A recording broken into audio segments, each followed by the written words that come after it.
Well, good morning, good morning. It's 4 minutes to 10 in the UK. Welcome. Hello, everybody out there in teletext and YouTube land.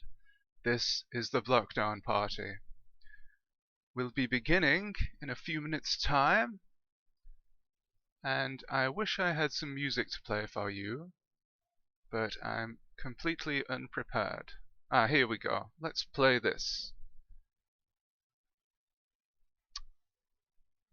And you will hear from Discord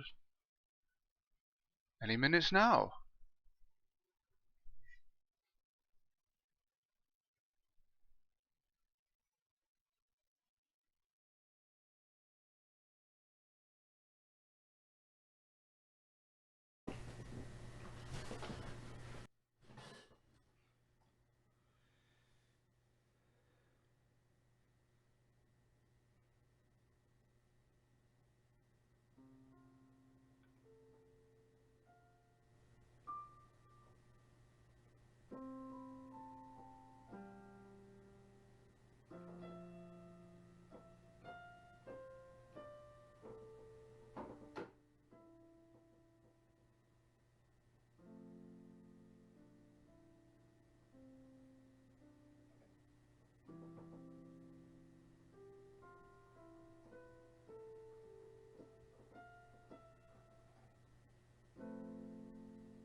Ladies and gentlemen, it's 10 a.m. on the 25th of April 2020, and that can only mean one thing.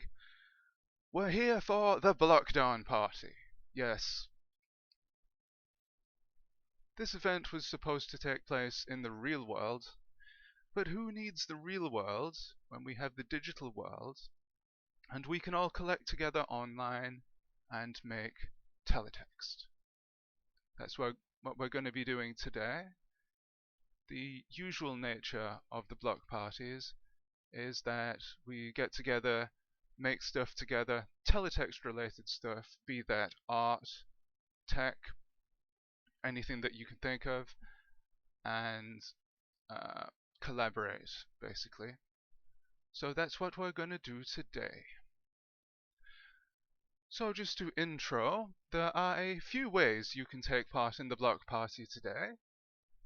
You can make pages at your own leisure by visiting this website, which I'm just about to load up.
Hello! Can you hear me? Apparently you couldn't hear me there, could you? For about 2 minutes. Well, that's a good start, isn't it? Now I've forgotten what number my page was at. Let's see. There's not. What's that? There's just a dot on this page. I wish I could remember the number. There we go, 257, and I've made my page. Now, hopefully, despite the fact that you couldn't hear my voice there, you got the general gist of what was going on. I'll show you again. Let's see. Open that again. And boom, there it is. So I'll just demo that once more. We'll waste another page on the server. Just say hello. Oops. Hello world. And then make sure save as new is checked. And click save the page. If we go to 258 on our wonderful viewer here, by clicking the buttons, we should be able to see my new artwork, my spanking brand new artwork. A piece of text artwork. Oh yeah, but it takes a couple of minutes to get on the server. You can see that the one that I did earlier is working. Righty, so if you'd like to have a go at that yourself, please feel free. In fact, we highly encourage you to do it, because that's the nature of such BLOCKDOWN parties. We get together and create art. We've got some other programs to demo, for example, Mutley, which is actually called WTF Text. It's xenox.com with 3 X's at the end, and you can edit this as well. Hit escape and do whatever you like, although I'm not going to deface the front page because people have spent a long time over that. Let's go to 145. Oops. Have to make sure we're in the correct mode for this. There. 1, 4, 5. This is a little bit more complicated to get your head around. There's a lot of pressing of the escape button here. But let's see. If I hit the escape button, I should. Yep, there it is. There's my orange cursor. You see blinking. And I can add text. Hello, BLOCKDOWN Party. Yes. Wonderful. Now. Oh, sorry, there's a rude word there. Ignore that. Somebody's put a rude word there. But pretend you never saw that. Okay, so before we head over to the Discord, we have a couple of announcements. First of all, there is a teletext art competition with all of the entries going to a public vote. We've established 3 categories: newcomers, veterans, and red button, which is the theme of this year's BLOCKDOWN Party. And you can enter 1 artwork per category, though obviously you can't enter both the newcomers and veterans categories, because you can't be both. And you can find more information about this right here at this website that I'm showing you right now, teletextart.co.uk, and click the first post and you'll have links to all sorts of things, including the Discord server and rules to the art comp, which I'll just load up. It'll take a minute. We advise you to use the hashtag teletextblockparty on social media to tag all your art, and please send your specific entries to this email address, chunkytext@zxnet.co.uk. We'll repeat that a few times throughout the day, so you'll have plenty of opportunities to see rude words and also send your artwork to David, who's organizing this contest. Okay, we've got a couple more announcements a bit later on, but I think we should throw this over to Discord, who hopefully are listening to me right now. They're listening intently, and there are some people here in Discord. Say hello if you can hear me. Hi! Hey! Hello! So, could you name yourselves, please? Do you have names, guys? Hello, I am David Walford. I booked the room in Cambridge, and we might not Cambridge, Cheltenham. Sorry, that's the Computer Museum. That's the other place where there have been previous block parties, and there is hopefully going to be a physical gathering later this year. Excellent. So, who else is here with me? Alistair, are you there? I'm Alistair, or ZX Guesser, and I built the block party server that you put in the pages on. Yes, he built it out of nuts and bolts and stuff that he had lying around in his kitchen, like toilet roll sensors and fairy bottles. Is that right? And quite a lot of JavaScript as well. Yeah, and quite a lot of Java, I should expect. Are you a tea and coffee drinker? Coffee specifically? Just a tea drinker. Okay. I knew it. I knew you wouldn't be a Java man in real life. Does anybody else want to talk in the Discord? Hello, my name is Tom41. I'm just a hobby teletext recoverer. Been buying loads of tapes off eBay and looking for interesting teletext on them. Have you found anything interesting so far? Well, I found quite a bit of Oracle and even some from the late 1980s, which predates my recordings. I think my earliest is 1986. Found some text from there. Was that CFAX or something else then? I think that was Oracle, actually, 1986. Oh, Oracle. Sorry. Yeah. So what was Oracle like at that time? Was it an exciting thing? Have you recovered a lot of interesting pages and artwork? I mean, most of my recoveries actually from ITV. So Channel 4 recoveries seem to be a bit thin on the ground. But Channel 4 Oracle was the best. Had loads of animation, well, not animation, but graphics. I can hear myself in the background of somebody's I think that's Peter. thingy. Oh, Peter. Actually from ITV. So Hello, hello. I'm listening to myself in the past. So, hello, myself of the past. How are you? Doesn't want to talk. I'm okay. I haven't figured this thing out yet. Oh, hi, Peter. Good morning, everyone. Hello. Peter is the creator of TFAX. Isn't that right? Yes, though Carlos did choose the name. Yes, I think we talked about that on the Teletext R podcast a couple of episodes ago, didn't we? Yeah. About how it was named after your website, T-Stop. Yep. I'm going to switch on my proper microphone. Is it still hosted by T-Stop, by the way, TFAX?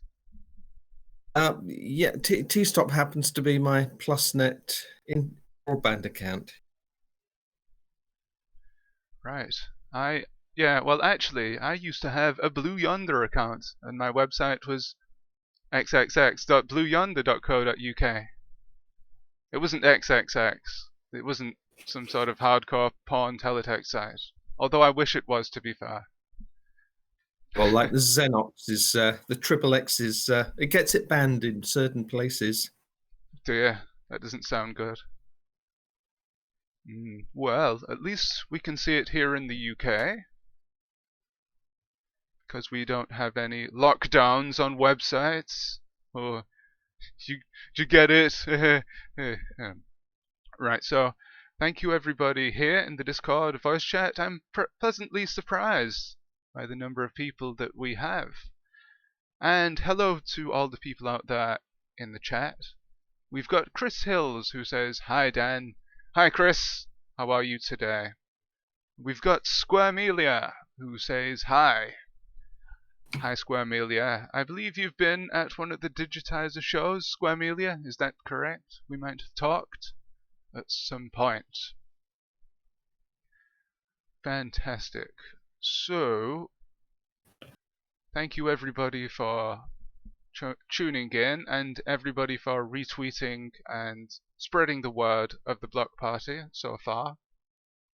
Now, I'm not sure what got cut out at the beginning there, because I noticed that approximately 1 or 2 minutes of my audio was muted, strangely, but hopefully you got the gist of how to take part, because you could still see my screen. And we want you out there to make your own teletext pages. You can make them in your own time. You can go away and experiment with this, the Block Party server. We do have a 5-minute FAQ. Let me try and think where that is. Oh yeah, it's on teletextart.co.uk. Here it is, and let's look for Make Teletext. Teletext editing help. And there's a beginner's tutorial video by Carlos, who should be joining us later today. And also a 10-minute beginner's guide, an absolute beginner's guide that I wrote a few years ago. Hopefully those will come in handy for you. But what I recommend is just fooling around with it yourself. Let's just take a quick look. If we use Alistair's editor here, we can move the cursor around with the cursor keys. And then the next step is to enter, let's see, we'll put control codes on, and then enter a control code, for example magenta text, and we can start typing magenta text. Also, if you want to enter some graphics, you can click on the graphics character, which is here, and then use the QWASZC keys, or you can actually draw with the mouse by clicking mouse draw. like that. Hey, and I've drawn a snake. So that is a very, very simplistic example of how to use the editor. So go and have a mess around with it. Alistair, you're the creator of this particular editor. Do you have any tips for people out there that want to make some art? Or anything at all, really? Oh, I can't hear Alistair. But he'll be back in a bit. Right, so... Yeah, I'm around. Oh, hi, Alistair. So, do you have any tips for people who want to have a go at your editor to make art or anything? Not really. Just to point out that there's a button in the corner that says help, and if you click on that, it tells you what all the things do. People don't seem to find that tucked away in the corner. Oh, yeah. I didn't know that was there either. But now we know. Thank you.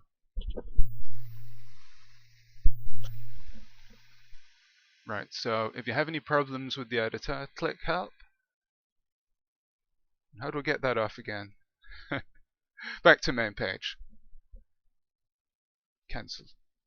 Superb. And just as before, you can save a page to the server. This is very important. Please save it to the server so we can view it. So I'm not going to save this because I've just saved 2 silly pages. What was it, 258 that I put my madness on? I can save over, actually. I'll save over my text from earlier, or whatever it was. And while that's loading, David, can you hear me? Are you there? David Walton? Yes, I am. Hi, so just- go on. I've just had a question from Nikki asking when the art competition poll goes up on Facebook.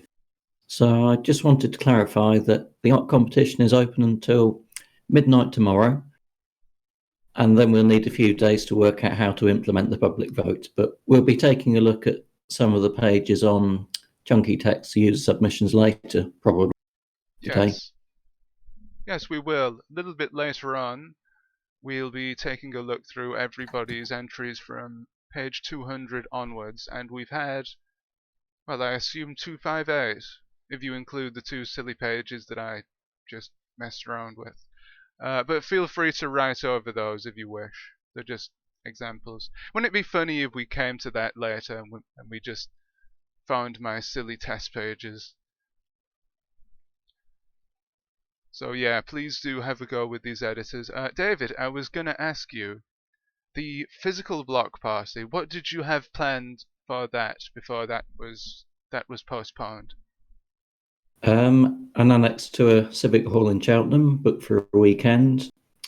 Plenty of power sockets, a few extension cables, and everyone turns up and see what happens, basically. Well, that's basically the nature of today, I think. People turn up.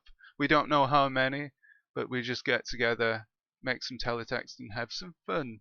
I think that's the main thing.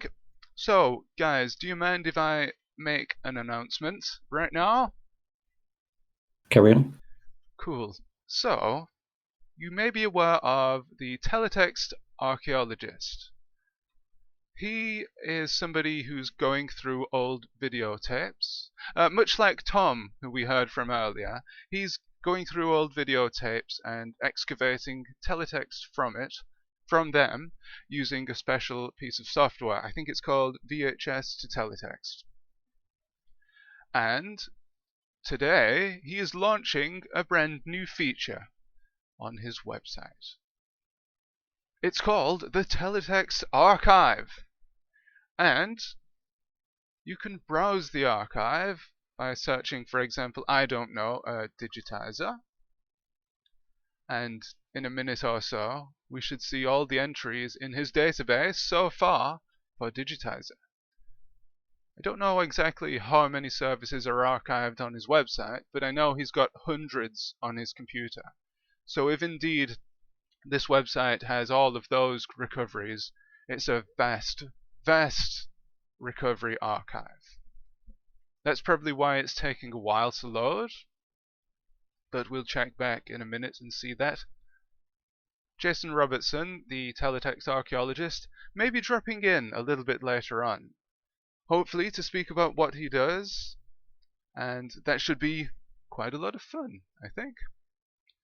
Now, how is my audio? I'm just gonna boost my mic a little bit so you can hear me a bit better. Chris Hills says, I am fine, thank you. Hope you are well. Yes, I'm quite well today. Now, I'm going to just wait for that to load, because as I said, it's going to take a while, maybe a minute. And just quickly check Twitter. Oh, we've had an error. Da-da-da-da. We'll try again. Let's try Batman. Maybe there were too many pages to surf for Digitiser. In the meantime, I'm gonna take a quick look. Right. Hello, what's happening? Who was that? Who was that I could hear then? I have no idea. Ooh! It could have been a ghost, maybe. The ghost of Discord. Yeah. Oh, here we go. It's loaded. So Batman is more favourable, I think. More favourable a search term. But we've got all the instances of Batman that appear in the database. So let's have a look at MTV. Oh, look at this. It seems to be Finnish MTV. Zoom out so we can see that. Yeah, look at that Batman logo. Would you like to have a go at making a Batman logo? Well, you can with the Block Party editor. blockparty.zxnet.co.uk. But yeah, look at that. It's page 0 out of 4. How can you have a page 0? Maybe a recovery error there. Excellent. So I was going to have a look at the teletext block party hashtag to demo that, because we do have a hashtag and we encourage you to tweet to it throughout the day. Please send us your artworks and thoughts and comments, etc. Oh, look at that, I'm not logged in. But you can still see the latest stuff. Magnificent. Okay, so guys in the Discord, how are we managing during the lockdown? Fine. Fine, yeah. Hopefully everything's going okay for everybody. I'm all right. It's just that, I've now finished my last set of tapes, and I haven't got any more tapes to do. So how many recoveries have you made so far then? oh, I've got directories. I've got 9 separate batches, that are all from different eBay tapes, and do one more batch from my own tapes from back in the day. It's 10 batches, a lot of files. Oh really? So I imagine that's a lot of space on your system as well then. Yeah, I was going to bring a hard disk with all the files on them so that you guys could take them at the block party. Oh, Take cool. them onto your own computers. But of course, that's not going to happen now. Well, we might have a block party later in the year if things settle down. Yes, I've already paid for the room, so we're definitely going to have it, short of the venue going under.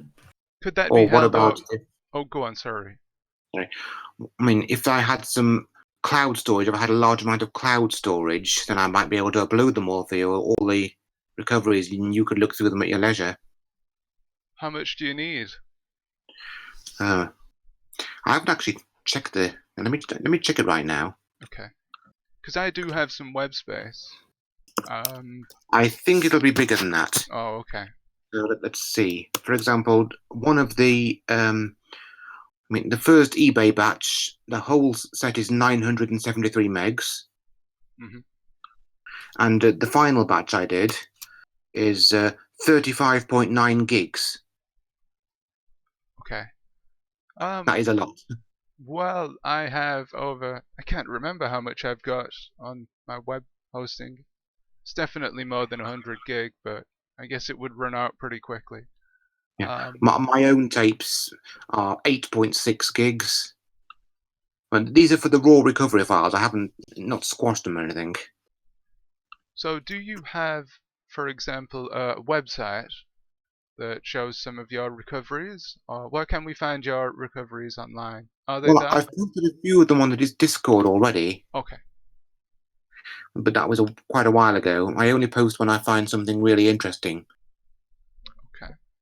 You wouldn't want to see like every single day of BBC News, for example, unless Yeah, it's something like something important, like a Diana dying or something. yes.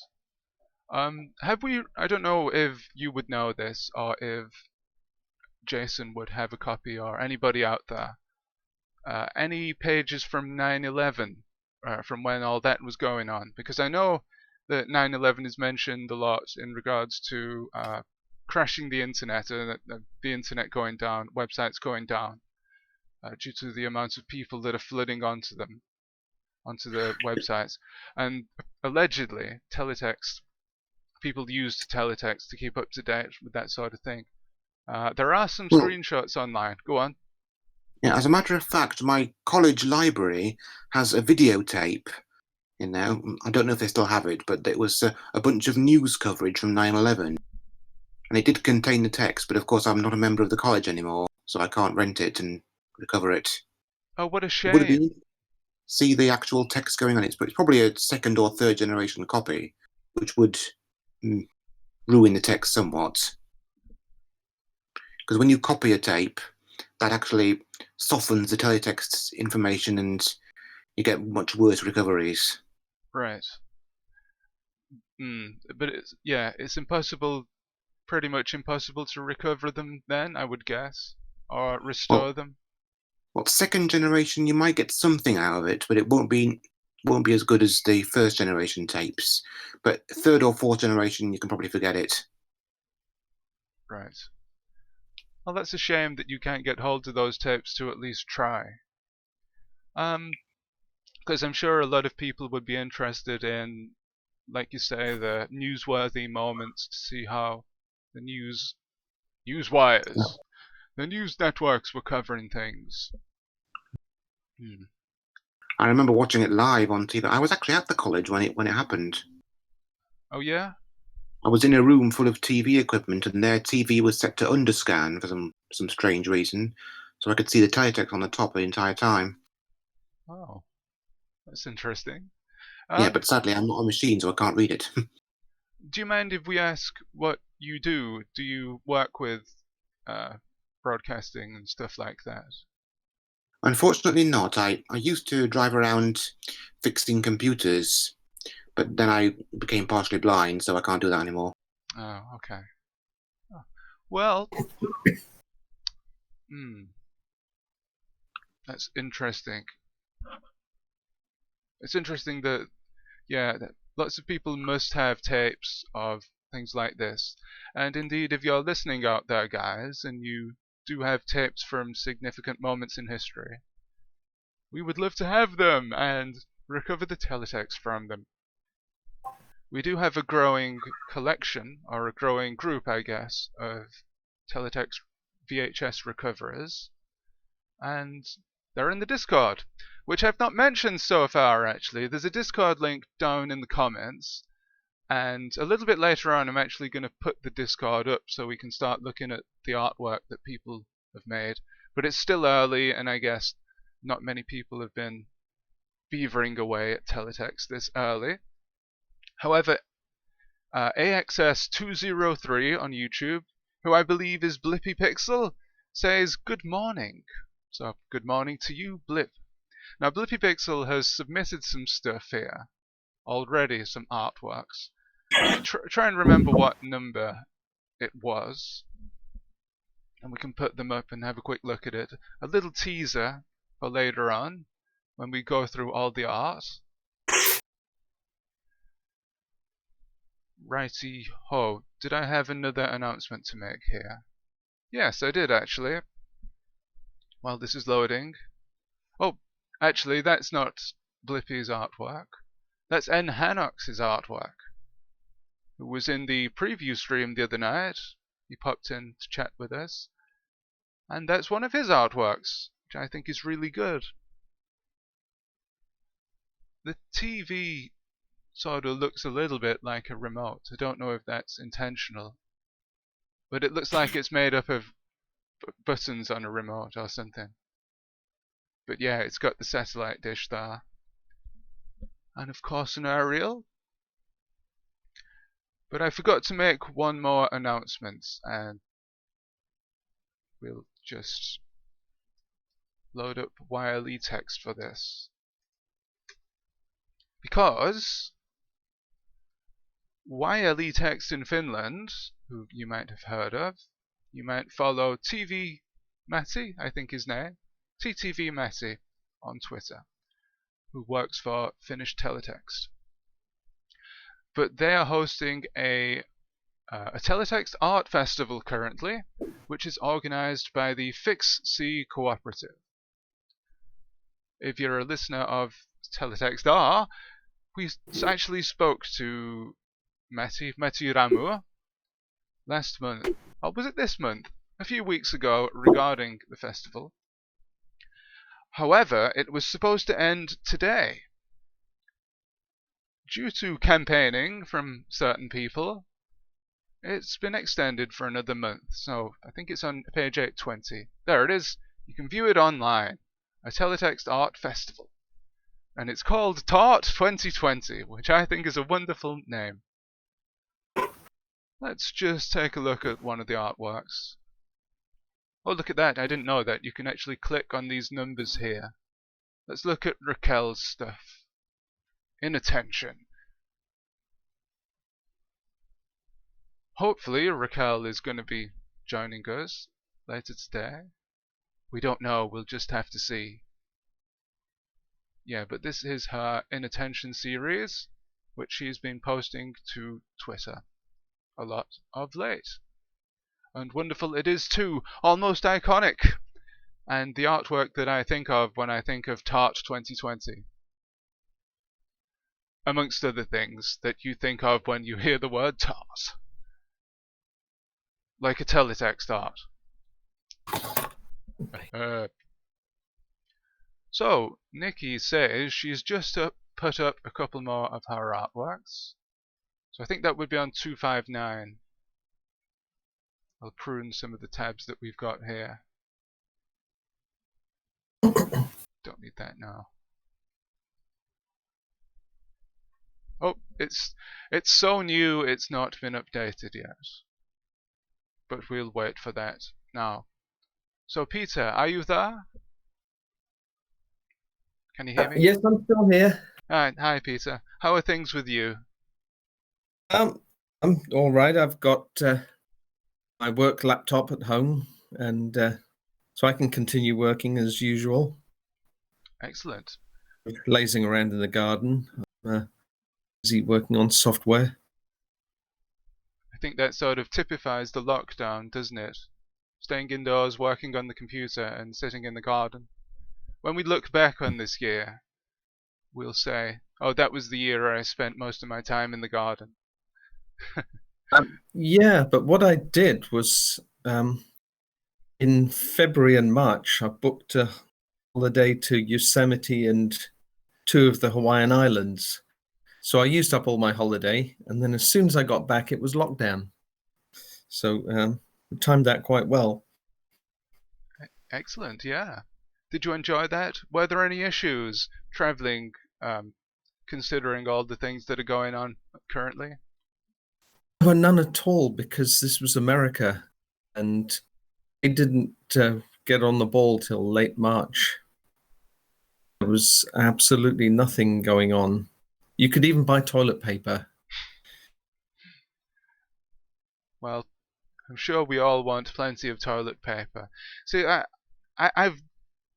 know what it is why people want toilet paper now. Because people are so worried that they're literally pooing themselves and they need extra paper.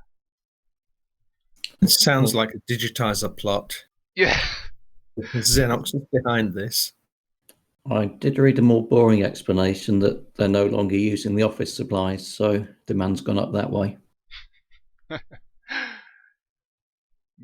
Probably more likely the latter, isn't it? Superb. So here we have a picture of Count Duckula, I assume by Nikki. And a fantastic background too. As we were talking about on the preview stream the other night with Horsenburger, that's always the most difficult part of an artwork, deciding what to put in the background. And I think the whip, or whatever that is, fills the background quite well. It doesn't matter what it is, it looks cool. It could be the Xenox. There's a hidden Xenox symbol, I think. But yeah. Just wanted to say. Go on. Sorry. Wanted to say I've posted on the Discord just one page I've recovered from 1984, which is actually a long time ago. Unfortunately, there's a bit of corruption on it because Oracle was broadcasting different information on the same page, and that confuses the program. Oh, okay. Why would that happen? So you'll see the bottom of the thing, the advert is changing every page. Oh, right. And again, the headline is also changing every page, but it's on the same subpage number. So when the software doesn't know what to include, that's why it's all messed up. Right. It's a bit rude of them not to change the subpage. Yeah. Guys out there in the stream, you currently see nothing because I'm in the process of loading up the page for you. And here it is.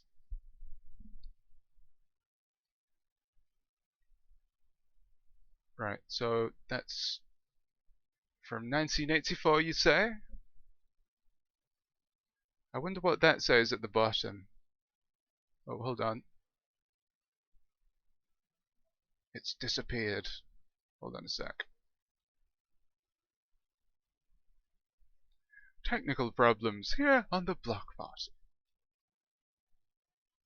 There we go. So, yes, at the bottom here it says 350. Consume clip or something. It's a different advert every page. I just checked the raw stream, and it's a different advert every page. Yeah. What this software does is it looks for things that are the same over the different subpages, because the index thing will never change, and the things that are the most common is what it includes. But if it's changing between the different pages, then that confuses it. Right.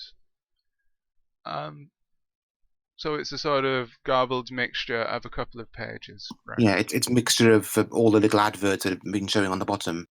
And the same with the headline is changing. I'm just looking at the raw stream now. There's things like Indian couple can stay. And the next page, Chelsea flower show. Next page is betting on JR. So only the letters that are the same actually get through. Okay. So is there any way to start filtering that out, or is that a limitation of the system? You can't. It's currently a limitation. Yeah, I think ZX Guesser would know something about that. It's called squashing. Right. You can manually filter the pages out, but there's no automatic way to do it yet. Right. There you go. Just put it in large for you. A zoomed version. Well, I'm sure over time things might be developed to increase the accuracy of this, but I suppose if what you've got to work from is a second generation or third generation tape, it might be even more difficult.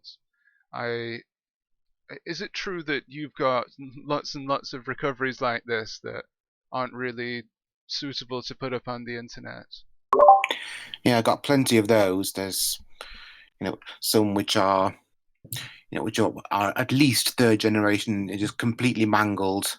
Can't do anything with them. Right.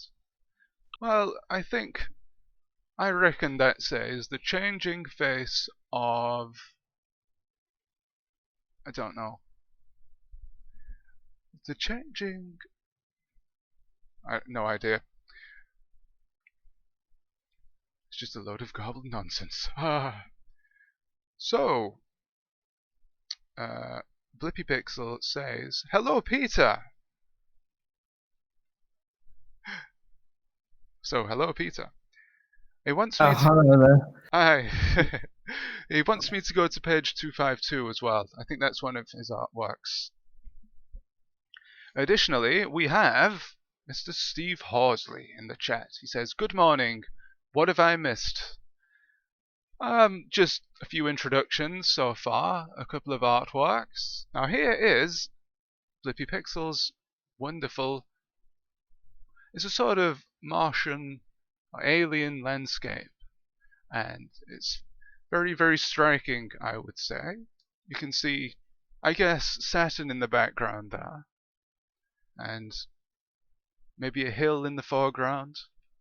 At first I thought it was another planet rising, but it's definitely a hill, and you've got, I don't know what that line across there is. It could be a background, or it could be an alien shooting a laser from the window. I prefer to think that it's that. But whatever the case, it's really atmospheric. And all of Blippy Pixel's work is like this. It captures...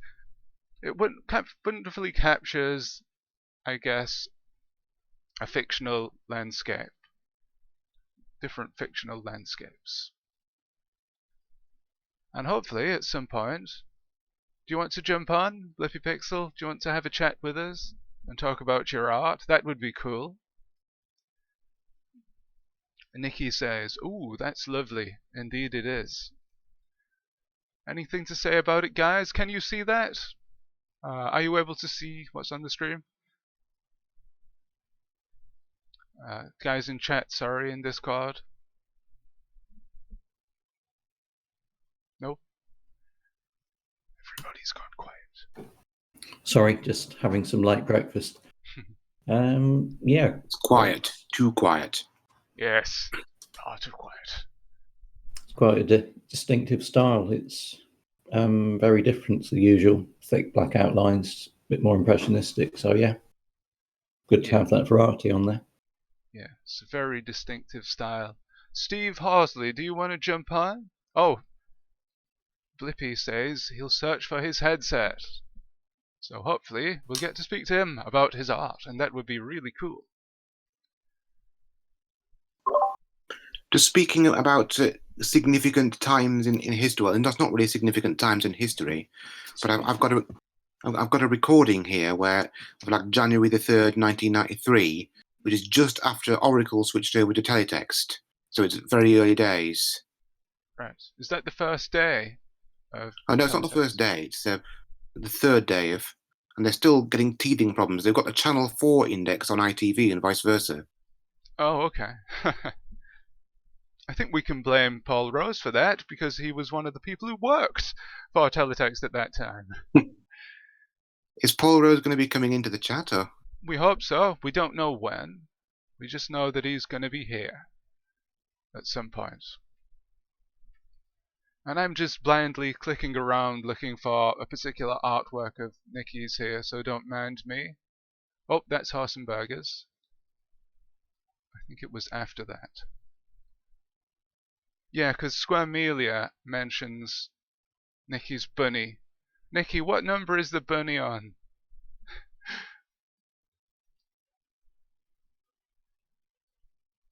Maybe it's this one. Nope, somebody going to sleep. That's not the bunny. I know. I wonder who made that. Oh, it says Beeble Peace at the bottom. So that's Pete Fagan's artwork. Pete was watching earlier. So hi, Pete. Shout out to you if you're still watching. No. Oh, there we go. Here's the bunny. 256. So, somebody said that there's some held graphics going on here. And indeed there are. Can you spot where they are, ladies and gentlemen? Held graphics are a dark art of teletext, and I don't know if anybody here would care to explain them. Anybody with a more technical mind than I? I've It's never the known magic. about hold mosaics. All I know is that it's sort of you type instead of having an ugly black block where it would change to a different graphic, the graphic can carry on into the control code. I think ZX Guesser can explain that better. It's the last mosaic character that was used gets used again instead of the control code when it's enabled, basically. Okay. Well, what we can actually do here is what was it? 256. We could load this and load page 256. Don't worry, I'm not going to save over it.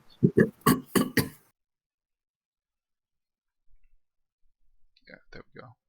And we should be able to see it, and we can take a closer look at the different elements that make up the page, the different control codes. Cute, fluffy bunny wunny. Zoom out so you can see. That'll do. Right. Oh, actually, where are the held graphics here? Down at the bottom. It's only used here, basically, a little bit.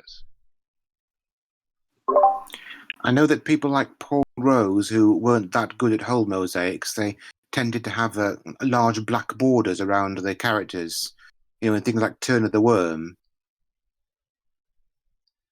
Yeah. And those black borders were around the characters were to hide where the control codes go. That's right, yeah. I think it was Paul Rose and Digitiser that characterized that popularized that even. But and often people like Horsenburger and Paul Rose. So by the way, I think Horsenburger might be in the chat currently. Can you hear me, Steve?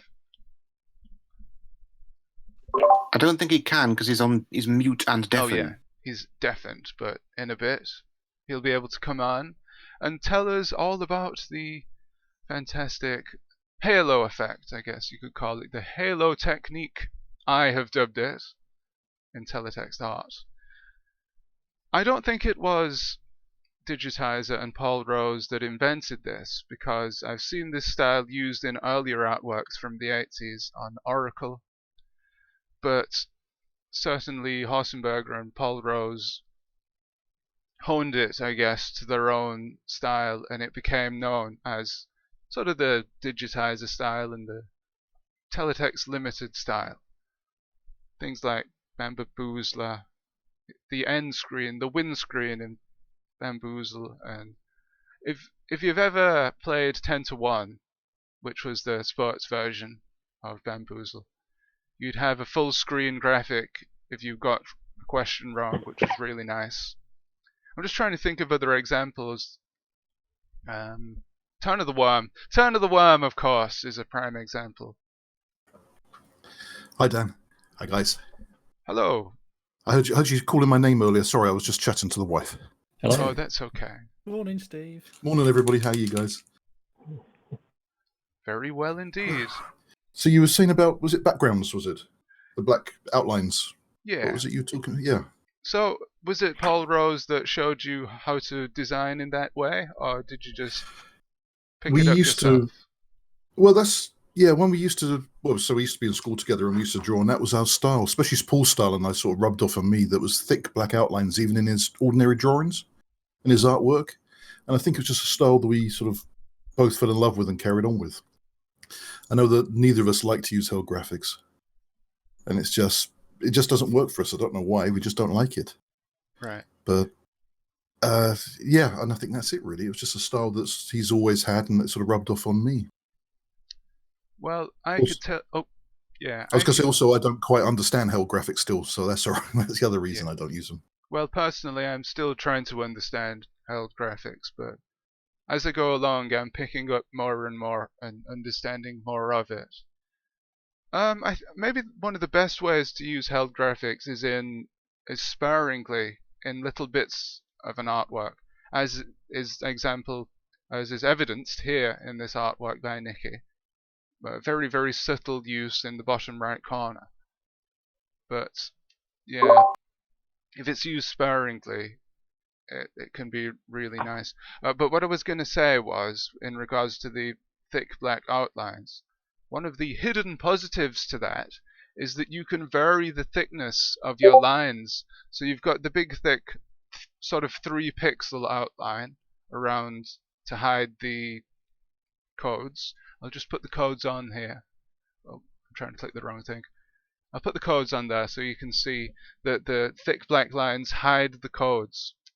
But also that gives you the opportunity to use maybe 2-pixel lines and 1-pixel lines. So you've got a variation in the thickness of lines, which you don't have with, for example, pixel art styles. So was that something that you were conscious of, Steve? Yeah, always. I think as the design, I think it really does add to it. It gives you a lot more. Well, it makes it more illustrative. I think Right. There's so much more you can do with those different thicknesses of black line to sort of show what you're trying to do. It's actually, I don't know if you'd agree with me on this, but it's a good way of having a background take up the whole canvas, because you could use something like, for example, the actual background attributes. Let's make this.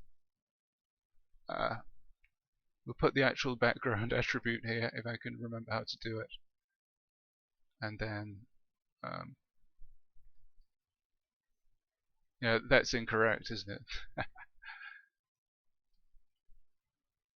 Yeah, I've done it wrong.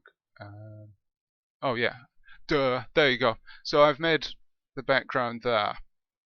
However, you can see that I don't think that looks quite as nice. You could do it this way. The only color really that will work with is blue, the dark blue color.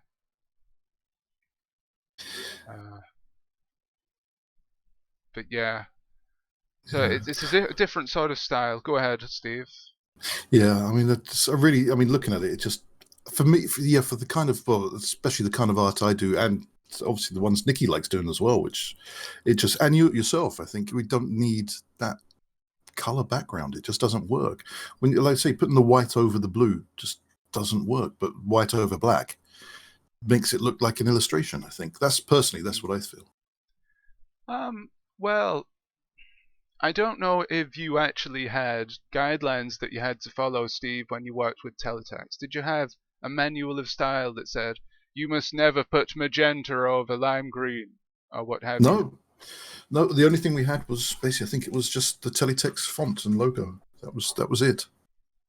Everything else was just do what works. So you were free to do whatever you wished in regards to color combinations. Yeah. And sometimes it was encouraged even more because people, well, let's say, wanted their own design, especially in the sort of advertising side of things. Just to make it look different so it stands out from the next person's. Right. And you say that you never used backgrounds at all. I may have done sort of like Beach on Sea. That was about it, really, I think, when I was doing the holiday ads. So I'd have the yellow gone on to dark blue. That was about it, really. One of the wonderful things about our teletext archive, ladies and gentlemen, the VHS archive, is that you can look through it and actually find hidden gems that have not been seen for years of Horsenburger's and indeed Paul Rose's artwork. I don't know if you follow my Twitter, guys, but a couple of weeks ago on Easter I posted a load of previously lost artworks from Channel 4 teletext, and Biffo says they were Horsenburger originals, and wonderful they were too. They were. I barely even remembered them until I saw them and thought, definitely I remember doing that as soon as I saw them. Right. What about the one that says pick up chicks? What, it says something about picking up chicks, didn't it? Yeah, you can do better. Yeah, I can't believe they ever used that one. That was the thing. I'm sure I just did that one for a joke. But it obviously went online. I'm just looking at some old Adventures of now, made by Ian Irving. I've got them recovered off tape, and I'm trying to figure out how the whole mosaics work on there. Because I can just put them in the editor and mess around and see what happens. Yeah, Ian Irving could be seen as a pioneer of teletext art. He's certainly one of my own inspirations. And if you've ever seen Raquel Myers' work, we've actually seen some of her art earlier. It's heavily inspired by some of the stuff that was on Foretel that Ian Irving and his team did. So do you have a picture of the screen there, Tom, that you're talking about? Can you post that in the Discord so we can see it? You mean the 4T screen? Yeah. But I'm actually looking through the 4Ts right now and trying to find one that's got some nice whole mosaics. So yeah, I guess it depends on the style that you have, but I think held mosaics take a little bit more forethought, and you can just power ahead with this method, the halo method. I guess you wouldn't have had a name for it, would you, Steve? Back then, it was just art, and it was just the work that you had to do. You didn't have. Yeah. Nobody. Yeah, sorry, there was no style. Nobody actually asked for anything in particular. It was just, this is what we need. Do it. Yeah. So. And that was it. It was literally just do it the way you want to do it. And if they liked it, they used it. If they didn't, you just did it again. Were there any that got sent back to you that they said, this isn't suitable, you have to do it again? No. As far as I can remember, everything was just used. Again, there was, especially when I was in the advertising department, the marketing team, there was just so much needed to be produced every day. I mean, there was so many adverts that needed illustrations. So many bits and pieces, they just grabbed it. And there was also a library, so I think they just grabbed a lot out of the library that Paul would already produce for them and previously done. So they could go back to those little, little images, and the ones they used all the time. I see. Were just there. So basically, they probably didn't even have anybody working on art in the later years after Mr. Rose left, and they just reused his artwork. I think, yeah, for the editorial, definitely. I think there was a chap called Ian Mary who took over from me doing the graphics, and apparently he's still working for Teletext now. Really? Yeah, I did actually speak to him a while ago, asked if he wanted to come to one of the block parties, but he was too busy. Cool. There's a mysterious guy who I met at the first block party at Tape Britain, who actually worked for either CFAX or Teletext. I don't remember now. I wish I'd written it down, but his name down.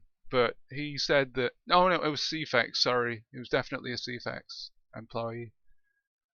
So, yeah, sorry.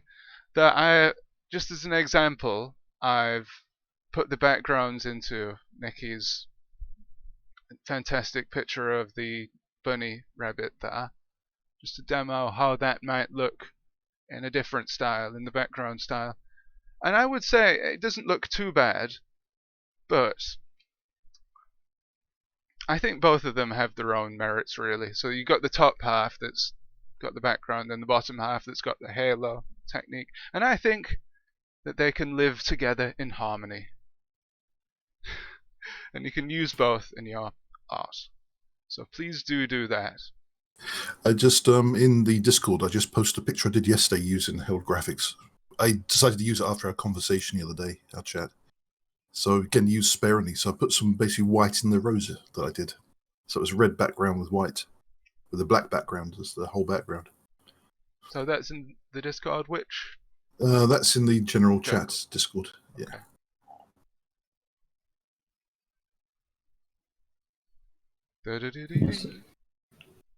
Oh, too late. It's gone. I can't see it. I can't see it, unfortunately. I'll dig the code out. So I put it. Okay. I sent it to you, shall I? Thank you. Yes, please. Oh, I think just went off for a minute. So, yeah. I would say if you're an artist coming to Teletext for the first time and you want to try these things out, I encourage you to do so. What I think depends what looks best. I'm actually going to save this as a new page. Save as new. Make sure it doesn't save over. So you can go and have a look at it at page 259 on Alistair's server. So yeah, as an artist, I encourage you to just go and try things, because it's basically a case of whatever works best for what you're trying to make. And don't worry if you make mistakes, because we all do. And this bunny is just about to say hi. Hi. Okay, so we have the picture, I think, in Disco.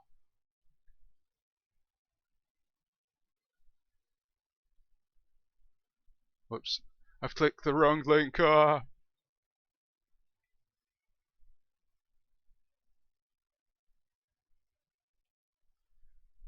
Okay.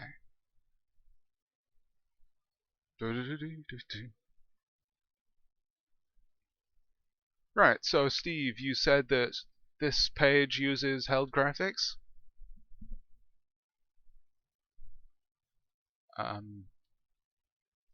So let's have a look where the held graphics are. Just toggle the control codes. Yeah, you can see that they're here on the roses. He's used them to have... no, actually, no, those are background graphics. And he's got foreground white. And let's see, where has he used held? I actually don't know which is the held command here. Let's see. Actually, wrong one. Let me get back to another one. Okay, but you can see that you've used background and foreground there, which is wonderful. It's a slightly more advanced technique than the classic Digitiser style. So apparently we've got somebody fun coming in momentarily. Flippy Pixel says it would be good to get Ian on here. Ian Irving. Indeed it would. So I might ask him, and hopefully he'll say yes and drop in later. I'll ask him on Facebook soon. Yeah, so we've got a special guest coming on. If you have any questions regarding the art that was made for teletext in the 90s, specifically Digitiser, please ask them. And Steve, and indeed Paul Rose, when he jumps on a little bit later, will be able to answer them for you. Could we maybe take some time to talk about the medium Raquel normally works in, perhaps? Yes, of course. At least until Mr Biffo arrives. Yeah, of course. Because I understand that she normally works in Petsky, which is more character-based rather than sixels. But it's the same issue of mediums that were trying to get graphics done in as little memory as possible. Yeah, if you've seen Raquel's recent artworks on Twitter, I'll actually show you an example here. It's a very angular style, which is down to the predefined Petsky set, I think. I know that Raquel is really into brutalist artwork, so I'm guessing that those were a big influence behind her work. Or maybe it's more of the fact that she started looking into brutalist stuff when she realized, I guess, the brutalist nature of pixel art. We'll have to ask her that. You know what? I'm going to send her a message and ask if she wants to jump in the Discord. Does anybody here know if Raquel is a member of the Discord? Oops, I've closed that down by accident. I'll put Raquel's work back up for you. I didn't mean to do that. Yes, Block Party is open to anyone doing low resolution pixel art in any form. It's just teletext seems to be the most popular medium. Well, I actually think that these artworks that I'm showing right now were made in teletext and then pasted together later on. It collaged in Photoshop. Because they very much look like it. I think they look more teletexty than Petsky-y. Petsky-y? Oh yes, certainly this set. So let me try and remember what number. I think it was it 231? The aerobics picture is on by Raquel. Oh, maybe it's 230. Almost right. This is one of Raquel's artworks. You can see the guy drinking out of his can there and eating some noodles. Some pot noodles. But yeah, there's a specific artwork that Raquel has uploaded. Here it is. You can see that that's based on this larger artwork here.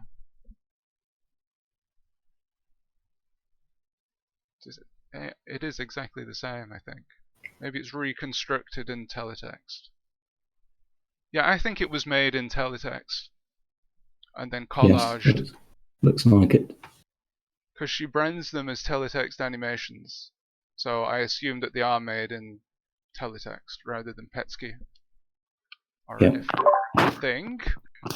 Speaking of teletext graphics, I just remembered I've got some children's BBC recoveries, BBC CFAX, and they basically kids were sending in their photos, and somehow they were being put on teletext. Did they automatically do it with a camera, or did they redraw it, or what? Steve, can you hear? I don't know if you might have the answer to that. Okay. Well, I know with teletext on the frame it sections, the kids would actually send in drawings and then we would convert them. But how did you convert them? Did you just by eye, just by hand? So we made it pixel by pixel based on the child's drawing. Yeah, we just have the picture there and we'd just try to copy it best of our ability in teletext. So you didn't actually use the digitizer, which was a sort of rostrum camera thing? No, they did have it. I did see it, but I never used it. Actually, I think I used it once, but it was so bad. There was like more work needed to actually fix it than to use it. Is that camera called? Yeah. Sorry, is that camera called? It's called. Yes, that's right. It's called the digitizer. Right. Because it takes the video image and digitizes it. And I guess that's where the name Digitiser came from. Yeah, we had one at ITN making graphics in the early 80s, and it was bloody awful.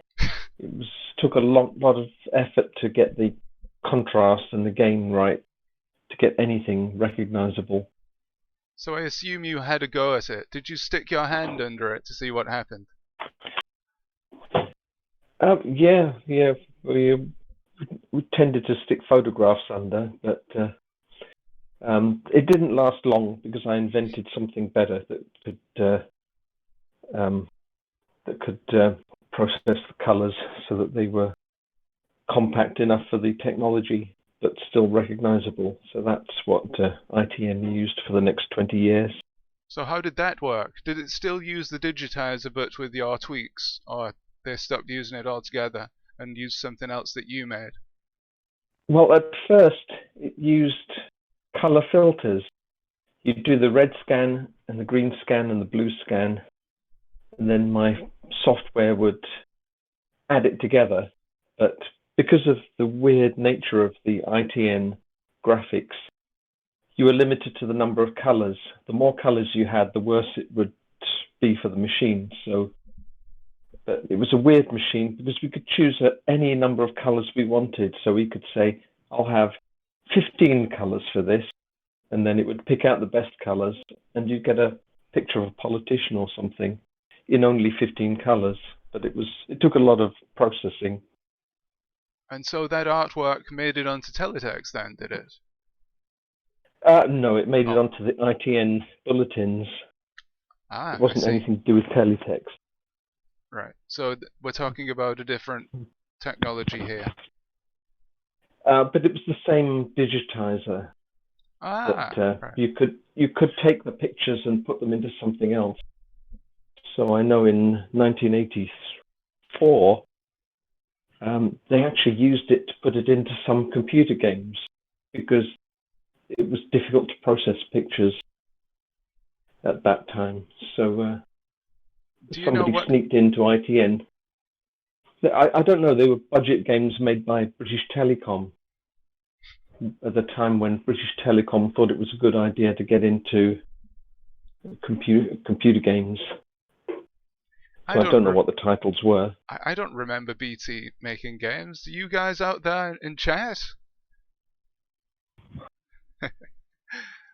Well, who knows? They had their little cassette boxes and Firebird, Soft and Rainbird. Firebird and Rainbird, I think, wasn't it? Oh, right. Yeah, I remember those. Yeah. Divisions of Telecom Soft or something. Right. There's some confusion in the chat about whether people are supposed to be commenting on the YouTube video or Discord. Both are fine because I have YouTube chat in front of me on my iPad. So Newsflash, Paul Rose is in the chat. And then feel free to jump on Discord. Yeah, Paul Rose is here, is he? Hey! It is indeed. He's in the text It's chat. the one and only P. Rose, the legendary prose. So hi, how are you, Paul? Do you want to jump on voice chat? Or are you not able to?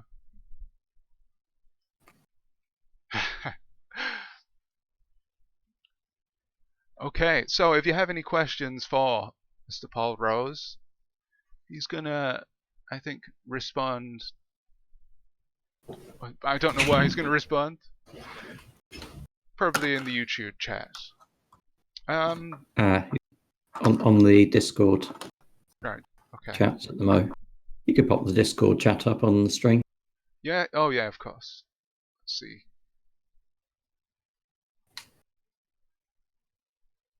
We're so organised here. Yeah. It wouldn't be Block Party if we had a reliable plan. Indeed. I'm very organised, but everything I set up was for Oh my yes, stream sorry, doing with an downstream. honourable exception.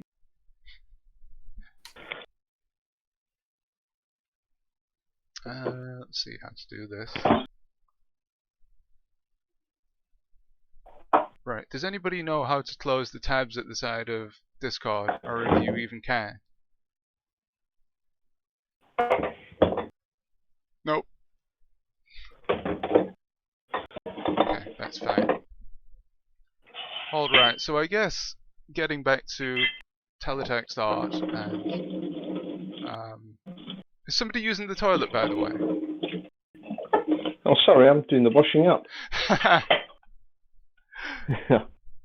forgot to mute the microphone. Cleaning away the breakfast things. Yeah, I got involved in teletext art way back in, I think it's 2012. What happened is I made a hardware version of VBit, which amused me because I could put up CFAX pages. So I just tweeted about it, and straight away Raquel Myers came and asked me for the hardware. So I made one, and she took it round to exhibitions and actually got it to do things. So that was my introduction to teletext art. Yeah. What about everybody else's introduction to teletext art, if you can remember? Here in the voice chat. And I'll just put this on mute while I do the washing up. Okay. Probably I remember Bamboozler's first placer. Actually saw any big artwork on teletext. Good old Bamboozler, and here he is on the stream in his Christmas getup. Yeah, I think. The first I ever saw was, I think, The Adventures of 4T and Friends. That was my introduction to teletext art, and I was really impressed by it. You know, how much you could do on such a limited system. Yeah, I think The Adventures of 4T could have easily been its own little teletext TV program, a little animation. I don't know if anybody out there has seen Hands Up, which is made by the same people, Intelfax. They created a series that taught kids how to learn British Sign Language. And I really think that if they'd have done something like that with 4T, people would have watched it. Kids would have watched it at tea time on a Friday. I don't know what you guys think. Well, the thing about 4T, I forgot. Oh yeah, you remember Foretell on View, don't you? Yes. And they had these little animations between the segments, the little BBC animated characters doing things. And I always thought there was some magic page you could dial up on Foretell to actually make those things come up with the animations and everything. But I think it was only for the text, only for the Foretell on View. Do you understand what I'm saying? Yeah, I understand. Yeah, because CFAX did that, didn't they? CFAX I don't did. think so. I don't think they ever had the animations. Oh, no animations, no. But you could. Well, I know what Foretell was. It was a special program which I think was written by Ian Irving, which took all the animation timings and strung them into a big show, and they just hooked up the BBC Micro for Foretell on View. Yeah. I actually did a text interview. Oh, wait. That's the music. That's the music of Foretell on View. Oh yeah. Yeah, I actually did a text interview with Ian Irving a while ago, and it still needs to go up on the blog, but yeah, I need to do that really. And he talked a bit about that. But I'm going to show you a bit of Foretell on View now. Here we are. You're watching Foretell on View. Now hopefully in this there'll be a few animations. So, Tom, you said that was your first exposure to teletext art, yeah? Yeah, pretty much. I mean, I was looking at teletext back in the Oracle days. The first time I ever got a teletext set was in around, I think, late 89 or early 90. And so we had Oracle. And it was just before CFAX changed to the new CFAX, which I didn't like. Yeah, the new CFX was all watered down and straight-laced, wasn't it? I mean, I think it was the at speed in depth era I'm thinking of. BBC One at speed, Yes. BBC Two in depth. Oh, okay, yeah. But I do remember, like, the last few days of the blocky CFAX. I've actually got a couple of tapes from 1989 that have the blocky CFAX on them. I'm guessing that had a lot more artwork, am I right? Well, CFAX was pretty much devoid of artwork except for the children's sections. It was Teletext and Oracle that had all the nice artwork. Yeah, that is true. Yeah, there was a lot of good artwork to be seen on Oracle. But yeah, again, it was in the kids section, wasn't it?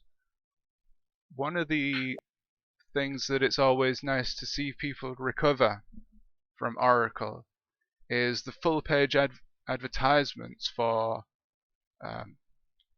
films and albums, where they would sometimes recreate an album cover or maybe a picture of the band on teletext. And those are always wonderful to see. I don't know, maybe they use... Yeah, I think I've got one that's with the Euro Disney advert. It was like a full page advert, and they had the wrong British flag on it. And they had a mouse that doesn't look anything like Mickey Mouse. I put it in Discord a long time ago. So it was just a random mouse, was it? Random mouse. There was a French flag and the wrong British flag. Pre-colonial kind of thing. Well, maybe that's all they could manage in teletext. Could be. It's more difficult to do the British flag in teletext. So we've had some artwork submitted. Apparently it's on Twitter. And here it is! What's it say? Nylons and more. Hold on. Can we zoom in? No. We're not able to zoom in on the picture, sadly, but it says something about... Does it say not for kids or something? I can't read German. But sexy girls, 20 plus. Don't phone that number. Oh, are you looking at the German page I posted? Oh, is that you? Edward Bjard posted it. Just shared a bit of art. Hit the Twitter feed with the hashtag. So we can see this. Well, speaking of German teletext art, I have a recording. Somebody recorded the Pokemon series in German and sent it to me, and that tape had text. So I recovered it, and it was full of naughty images and things on the German text. Oh yeah. Yeah, and adverts for liposuction, all sorts of that. Germany must have very different regulations on what they can advertise during the daytime. Nikki says, bum bum. Yeah, obviously. There's none of this on Ard text, though. By the way, which Edward Bjard says, I don't know if anybody cares, but it's the 40th anniversary of Ard text in Germany. And you can send them an email and they'll post you a commemorative card. Please do that. In the past, actually, I've had the pleasure of making some postcards for ARD. I think last Christmas I did the Santa Claus thingy. Oh, they used the Santa Claus image, an old Santa Claus image, for their postcards. If you want one of those, please come to the next block party and I'll bring them along and give you some. I do have a bunch. Edward Bjard says, German teletext is full of sexy chat phone lines. Indeed it is. And you know what? I don't know if I dare show this video, but I can show you a nice compilation video. 18 plus of the chat line girls in Germany. So forget about Fortel for a minute. The Adventures of Forsey the dog. Because we're going to get a little bit naughtier. I think we can show these, because they've been edited, so the naughty bits can't be seen. So you can have a quick look at that there while we chat. Or a slow look, whichever you prefer. So I guess the naughty bits have been pixelated. Indeed they have, and as is seen in this picture, just drawn over with blocks. Also I edited out the numbers, so you can't phone them. What do you think would happen if we called one of these hotlines? I probably wouldn't even be able to get through, would I? I think you'd get a very large phone bill. Yeah, they're... I don't even know if the lines are still open.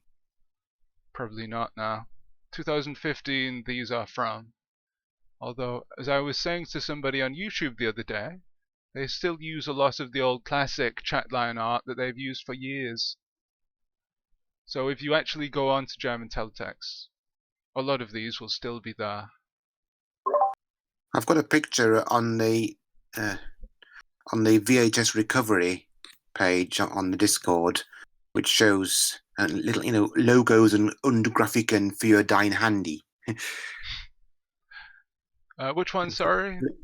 Yeah, on the VHS recovery. Okay. I've got it off one of my tapes. A tape of the German version of Weakest Link with a host that looks just like Anne Robinson. but it's it's like mobile phone logos. Do you remember on the old mobile phones you get little logos to display wallpapers? Yeah. And there's one that's like a sperm. How far back did you post it? Oh, not too far back. It's above the Polish ones. I remember that one because it seemed like one of Mr Biffo's spoof German adverts. So it's definitely on VHS Recovery, yeah. Yes, it is. Right. I mean, I could post the really naughty ones I found on the Pokemon tape, but I don't want to. I think ZX Guesser actually extracted them for me. It's supposed to be a kids program, and it's got naughty teletext on it. Well, Yeah. we could save them for. In Germany, you're allowed to advertise this sort of thing during the daytime. We could save them for the 8 p.m. session. I think that counts as the watershed. That might be better. Block party after dark. Yeah, we should do that. Can I just ask a quick question? I don't know if anybody knows the answer, but what's the copyright on teletext that's been used in the past, considering it wasn't stored anywhere? Does anyone hold the copyright for old teletext? Yeah, the copyright's still held by the broadcaster, just like as if it was a TV program or a book or anything. ZX Guesser, you're very quiet. Quite. Oh, hang on. No, I've not changed anything. Why is it on like that? I guess with regards to copyright, it's more a case of it does exist, but the companies that hold it. I just saw the German pick on the text because, of course, the stream's delayed related to the Discord. Yeah, I turned it off for a sec while I'm scrolling through trying to find it. It's only about Spectrum 120. So that'll be like if you scroll up on the VHS Recovery, and make sure you're at the bottom, and then scroll up past the Polish ones, and you'll see there's some German teletext, some German phone logos you could get. Oh yeah, I've got to make sure I'm at the bottom. I might have missed some stuff. Alright, sprechen Sie Deutsch, that? Where? I can speak a bit. VHS Recovery. Yeah. No, that's posted by Jason. Yeah. Oh, Mine starts with Logos und Grafiken für dein Handy. Right, I found it. Apologies, guys. Here it is. Right, I can hear again now. Horizon, Spermium, and Look. So you can have a teletext sperm on your phone. I mean, I have seen, mobile phone logo ringtones and logos being advertised on UK Go. Plenty of those coverage. But never anything as raunchy as this. Yeah, well, I guess this is tame, isn't it? Compared to the other stuff. It's just tame compared to the other ones I saw. Right, let's see what we can do here.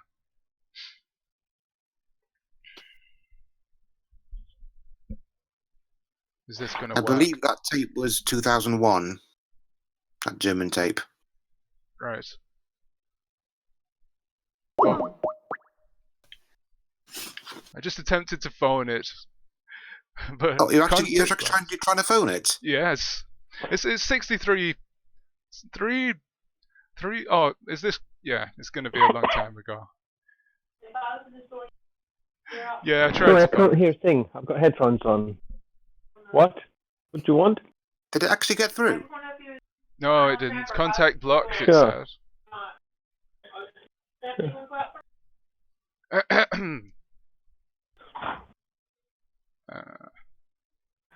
So I was thinking we should make an introduction for the German people if they're watching. 24 Stunden erreichbar, ruf jetzt an. That means open 24 hours a day. Call now. Wir grüßen Ihnen recht herzlich zu unserem heutigen block party, meine Damen und Herren. What did you just say in in German? Welcome to the block Said, party. good morning, ladies and gentlemen. We welcome you to our block party. Yeah. This is an English stream, by the way. Yeah. As if you couldn't tell. But we do have some international artwork on chunky text. Well, we Yeah, started off zoomed in with this some further, Finnish so- pages. Let's have a look then. I'm gonna mute my microphone because my neighbour keeps revving his sport. His sports car. Rubbing his what? Missed that. So every day my neighbours are just revving his sports car in the driveway. I don't know why. He's fixing it. Just vroom, vroom.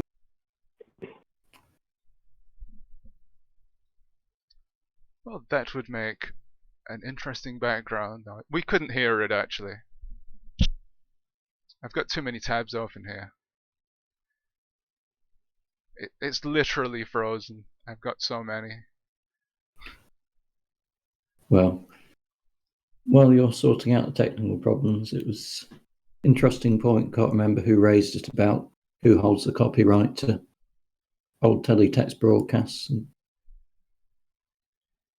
certainly in the case of Mr Biffo registering the Digitiser trademark, it seems that most companies probably don't care about it. Yeah, I think technically everything that was posted on the old teletext still belongs to Teletext Limited, who are now, is it DMG Media or something like that? So technically yes, the they Daily own Mail all Group.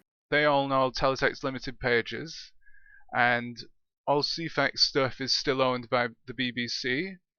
As for the others, I couldn't say. It depends who actually used to run them. All the old cable channels, etc. I think there's some parallels with the retro gaming scene. Not so much the consoles, because the companies like Nintendo and Sega in a form still exist, but certainly ZX Spectrum and other 8-bit games.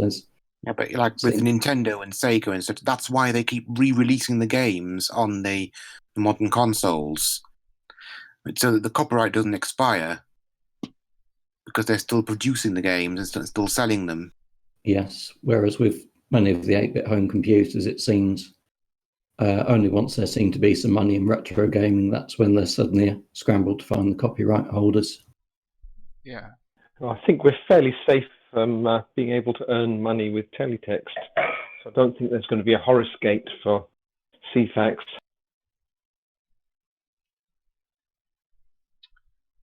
Okay. So Peter, whoops, I clicked the wrong button. Peter, as in Peter Fagan, has Beeble Pete, that is, has posted. What has he posted? An Oracle Band promo. I'll just get that up for you. An Oracle Band promo? Yeah. This is for or the. And it's a nice combination of pixel and text mode typography, which I really like. An interesting combination. Just bear with me one sec.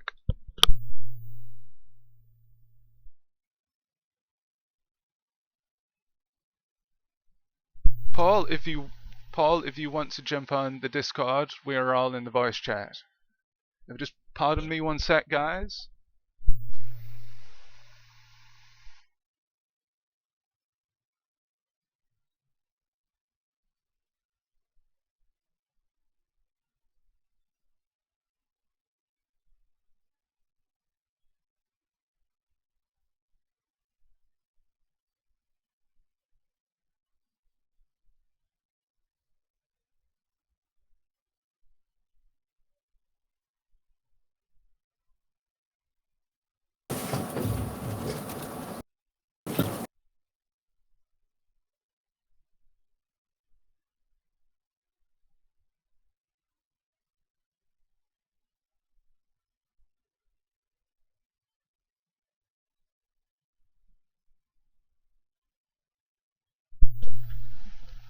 Okay, I have Saying- returned. Sorry. Were you talking? Just saying with regards to recovery, a lot of my tapes were recorded on a 1988 Ferguson Video Star, and that worked really well for the first couple of years, and then sadly it got drifting tracking. So many of my tapes have horrible drifting tracking, and that wreaks havoc with teletext. So a lot of my things like Red Dwarf, the teletext is unreadable on them. Right. Because of course the noise line keeps going up and down the screen. Bit of a shame. If I'd known about it earlier, I would have bought a new one. Oh, right. Is it something to do with your equipment? Yeah, to do with the video recorder that recorded it in the first place. Oh, a shame. And sadly, there's not really much I can do about it when capturing back. Yeah. That tended to happen, didn't it, with old tape recorders? So yeah, Paul, if you can hear, it would be great if you could jump on the voice chat. It's in Block Party. Actually, no, it's in just the general voice chat for teletext. I've gone quiet? I've gone quiet, have I? Hello, 1, 2. Can you hear me, guys, in the stream? I did go quiet a second ago, but hopefully you can hear me now. Can you hear me now?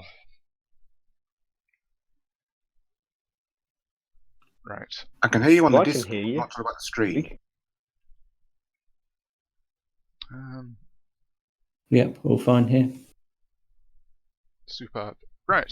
So, in just 1 second, when we get sorted, hopefully, Mr. Paul Rose is going to jump onto the voice chat. It's the moment you've all been waiting for. So, I guess if you have any questions, we can throw them at him. But please don't make them things like, what happened? Did you get fired for posting Turn of the Worm being sick? And don't ask him, I don't know. What are the other things that people always ask him on podcasts? Something about Paul Gannon recently seems to be the trend. Ah, right. Of course. Digitiser Live, etc. Or the Digitiser I have a YouTube. recovery here of the very last ever Turn of the Worm story, and it sort of ended on a kind of cliffhanger and never finished. Oh, really? I think so. Could you post it for us? We could ask Paul about this. Come on, if I can find it. It was like literally recorded the day before the Turn of the Worm was taken off. I'll try to see if I can find it. Okay. Yes, just remembered the Digitiser connection. What brought me into the teletext scene was the block party back at Cambridge, which I believe you organised, Stan, and you were somewhat involved with bringing back Mr Biffo of Digitiser 2000, weren't you? Yeah, sort of. In about, God, it would have been about 5 years ago now, maybe even more. Hello. Ah! Hello. Ah, Hi, there we are. Paul. Hello, all.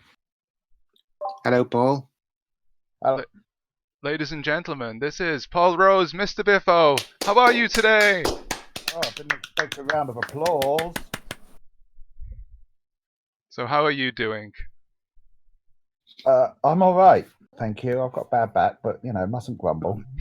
Is that from... Did you say that was from sitting forward too much when you were doing a video? Yes, and it went. This is not what I'm here for, but anyway, yeah, it completely went yesterday. So I'm dosed up on the cocodamol today, so that's fun. Absolutely.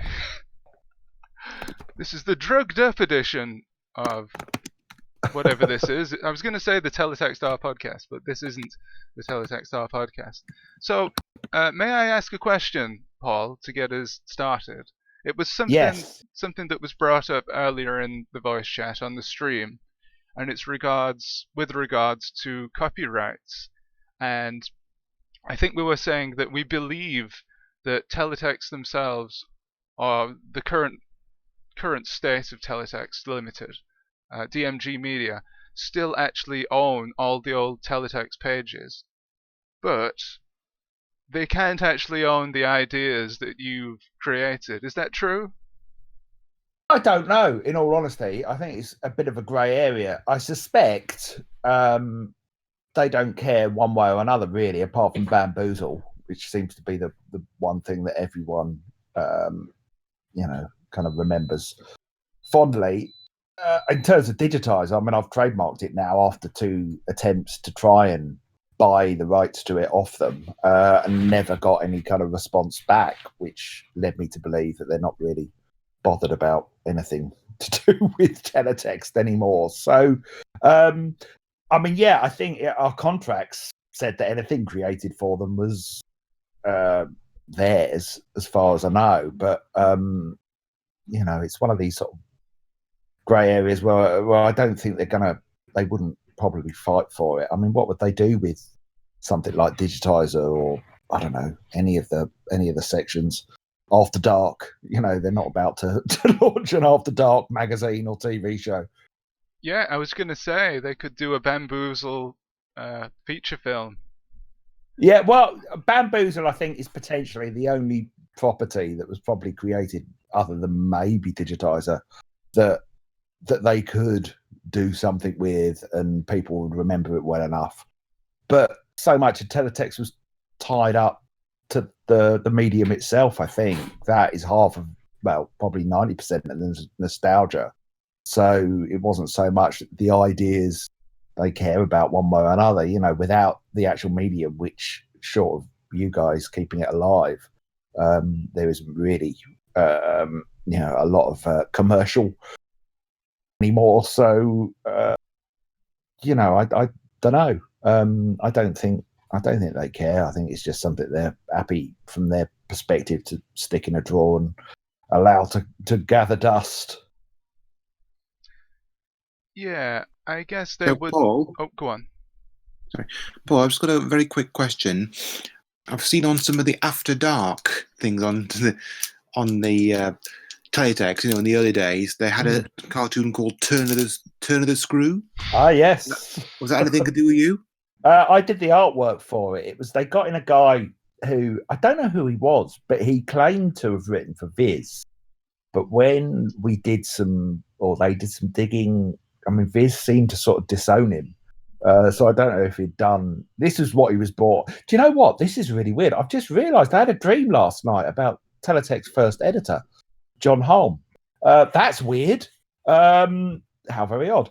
I must have known I was coming on it. But it was John, funnily enough, that brought him on. And, with this big fanfare that, this is, we're going to become Viz on the TV. This man wrote for Viz. So he wrote them for a while. I mean, I don't think they lasted beyond the end of After Dark disappearing. But I did all the artwork, which I love doing. I tried to do it in a kind of Viz style. And at one point, I think there was discussions about trying to get Viz characters. I think that's how Turn of the Screw came about, was because teletext, this guy had written some Roger Melly, the Man on the Telly, and Fat Slag's strips for teletext, which I actually illustrated. I mean, they've been lost to the ether. But when they contacted Viz about getting the rights, Viz didn't want to know, and this guy didn't seem to quite have the connections that perhaps we were led to believe. So that's all my memory of Turn of the Screw. It's a good memory, actually. Do you remember anything else about After Hours? I remember doing the homepage for it, which with the kind of city with the reflection in the water. I love doing that. That was something I did quite often because putting full stops as lights in the windows and things. That was always fun.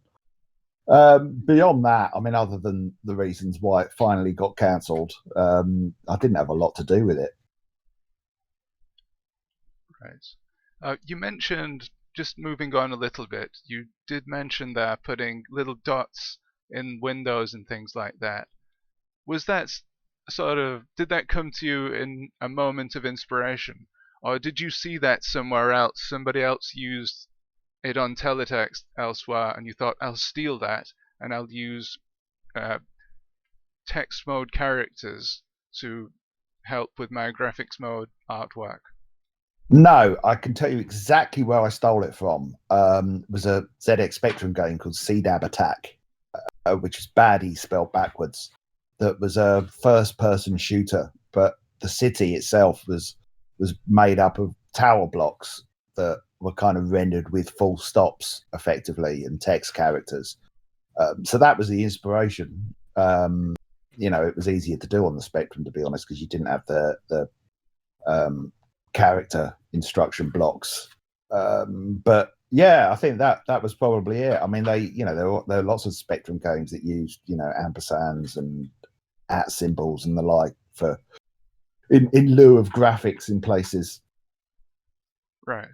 Well, Nikki has a question slightly related to this. Hello, Nikki. Hi, Nikki. Paul, what is your favorite medium to work in? Is there one that's the most fulfilling and one that's the most fun? It's a long way from teletext, but I like working with video editing at the moment. It's a long way from teletext. Yeah, I have noticed how much your video editing has come along and how professional it looks. Because I was watching some of your lost footage stuff, and I thought, did he get a pro editor in for this? I've got better at it in the last few years. Yeah, I mean, I was editing this morning actually when I first jumped into Discord and went on the YouTube. I was editing a chat line for Talking to Screaming Goats video. But it's probably that. And then teletext is fun to do, but I think over time, I mean, someone asked me to go back and do that for my job. It's so limiting or limited in what you can do with it. But I did enjoy the sculpting aspect of teletext as a medium. Normally starting with a big block and just chipping away to reveal the kind of black background beneath. That was always my approach to it. But video is where my head is at these days. Yeah, I could imagine how if you've tasted some of the more expensive mediums, it's hard to go back to something so limited as teletext. Yeah, and your burgeoning creativity has to get all of these things out. They can't be contained within teletext. When you were actually working on Digitiser, did you feel a sense of that you were a little bit limited by the medium? I guess if you weren't working for teletext, you would have moved on to something a bit more expensive. Is that true? Well, I don't know. I got, in a way, it sort of held me back in terms of my graphic design career, because I ended up becoming this specialist in mediums that were already out of date by the time I started working on them. I first started at Ladbrokes Racing, and they had a teletext-like in-store betting system. It wasn't quite teletext. It was actually slightly better than teletext.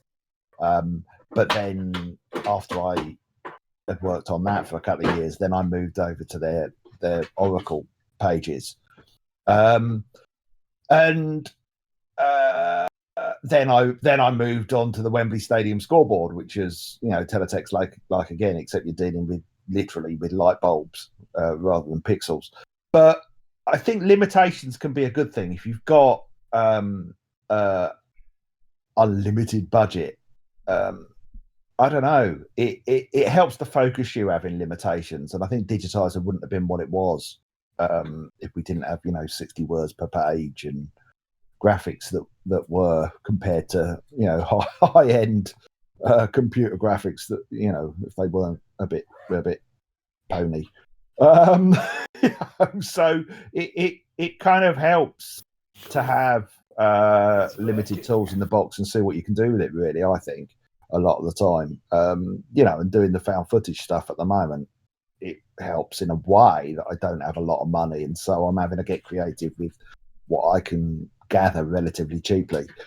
I don't think I'd have moved on to something else, because it would have meant retraining. By the time I left teletext and stopped doing graphics for them in 96, I think, end of 96, my skills were at least a decade out of date.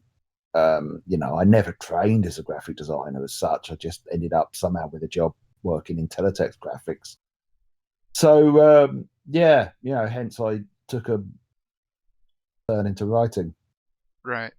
I was just going to say, do you think the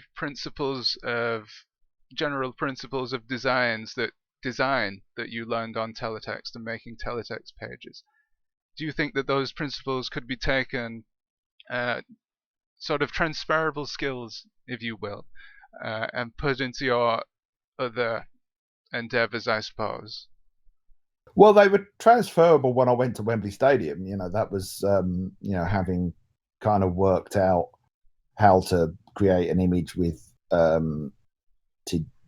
pixels and resolution. That certainly helped. And I suppose the found footage stuff was always the reason why I kind of went for that slightly retro look with it, was because of teletext, was to try and evoke a long gone era. But yeah, I don't know. It was a good training ground for being concise, which when I got my blog, I ignored completely. Just wrote thousands and thousands of words, but it was like, a bottle that had been shaken up, and you take the lid off, and it all just comes kind of, erupting out. So yeah, I don't know. It's hard to say. It doesn't feel like there's a massive connection between what I'm doing now and what I did then. I mean, my day job, which is writing scripts for kids' TV, that you've got to be relatively concise with things like the dialogue and the stage directions. So it's probably helps in terms of the limitations in terms of writing, but I don't know about the graphics as such. Yeah. So, Paul, Hello. Yeah, I've got a recovery here from November 14th, 2005, which is the day before that Turner disappeared completely, before they got rid of it. Ooh. And the story was Turner at the Earth's core, and it kind of ends on a cliffhanger. Oh, right. Well, if you look... and it says, "Okay, boys, this is the last ever episode of Turner, so I guess we'll never find out what happens." Well, that's not true, because that story had run in full before. Because towards the end, once I stopped doing any work for teletext, they just started rerunning the Turner adventures. So Turner at the Earth's core, if it ever gets rediscovered, is out there in full. It was from 2001 at the Earth's core. There you go. There we go. So yeah, that was some sub-editor putting the slightly, it was a bit of a slap in the face, isn't it? You'll never find out what happens. It's like, okay, well, at least run the whole thing if you've got it in the archive. But that was par for the course. Okay, so does anybody else in voice chat have any other questions for Paul? I have a question, Paul. You've mentioned before on one of the podcasts, I think, that you, the boffins came to show off level 2 stuff at some point while you were working there. And you'd had a play with it, with a Turner strip. Do you know if that stuff was ever broadcast, or was it just messing around on the computer to see what it did? That was, I think, in just in their internal system. So I doubt it would have ever gone out anywhere. I can remember, I think I did 2 Turner pages, one of which was, funnily enough, my the old cityscape again, with a reflection, I think. But I think I adapted a page that already existed from one where Turner goes into the future and there's a post-apocalyptic city. So I think I did a version of that, which with lots of lovely greys and different shades of grey. And then another page I did, I think it was like a kind of Indiana Jones type page with Turner on it, with kind of gold statues and using different hues of yellow to kind of get a sort of sense of the reflection on the columns. But yeah, I'm pretty sure it didn't go out anywhere, unless I'm wrong. I mean, it was they'd shown it off, and it was just me having a play around with it. At that point, we kind of thought, oh yeah, this is the future for about 2 weeks, and then of course it was pretty clear that the internet was going to render even level 2 pretty much redundant. Yeah, it's I interesting wish how. level 2 had taken off. Imagine what CFAX would have looked like, or imagine what teletext would have looked like in all level 2. Yeah, I mean, I would have loved it, really. I would have probably taken longer to do all the artwork and things on the pages, but it's just a shame it hadn't come in a little earlier. What was level 2? It was Teletext Plus, so you have more colours. I think there was you could put shading blocks on, so you could overlay kind of very tiny black pixels over a colour block, and that would give it a sort of shadowy effect. I can't entirely remember what else the benefit was. I mean, I might be misremembering this, but there might have been sort of shapes you could get, kind of blocks cut in half, so almost sort of perfect triangle shape. Other people might remember this better than I do, but the main thing was more colours. There's some test pages and so on TFAX in level 2.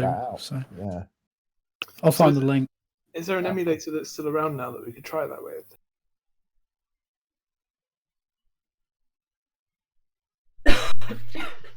Hello?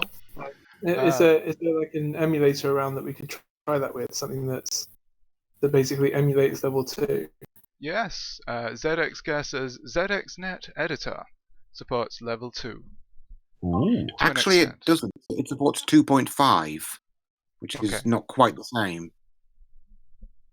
Yeah, the earliest, the first level 2 was in the 80s, in fact, but didn't take off. But then when the new teletext specification came out in the early 90s, they changed some things around, but it's very similar.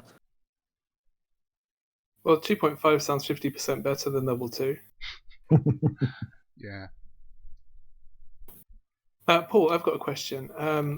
I just did a quick background look up, and I saw that you did some writing for The Worst Witch and for My Parents' Radiance.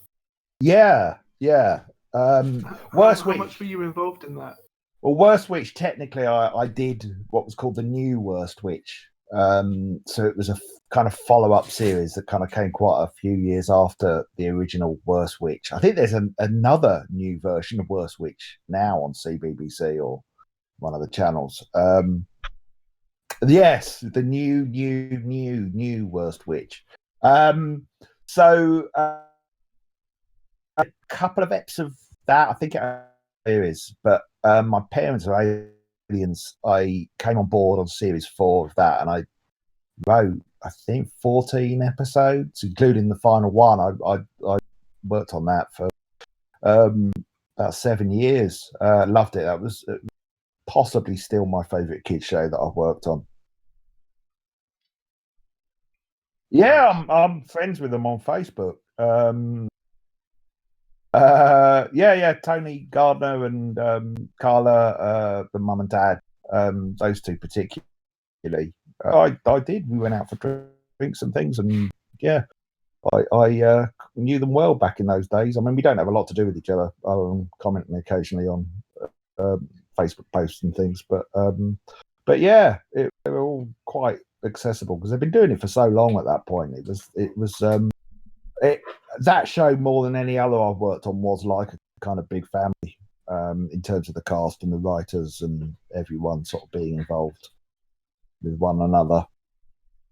When you're writing for it, what sort of scenario is that? Are you in a big boardroom all together working on a script, or are you is it more remote, or?